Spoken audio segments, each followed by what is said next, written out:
ကားတွေရော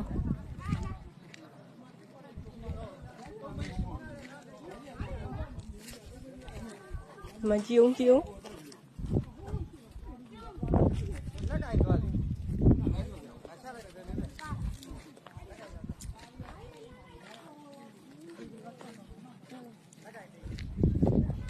အိုးရေတွေကိုထွက်လို့ကြည့်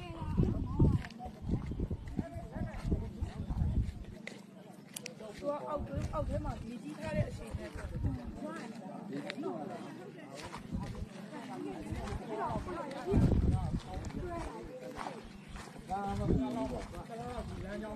လားလောက်ကတော့ဟာဒီရစ်သားနဲ့ပြင်ဒီလမ်းကြောင်းတော့ယာယီသိမှာပါရောဒီနေသားကိုတလားလောက်နဲ့ပြင်ဆင်ရမှာအနည်းဆုံးပြင်ဆင်ရမှာတရားကတော့ထိခိုက်မှုသိမ့်မရှိပေမဲ့ဒီပြည့်ရကြောင်းကြတော့အင်မတန်မှဟိုမှာကားကြီး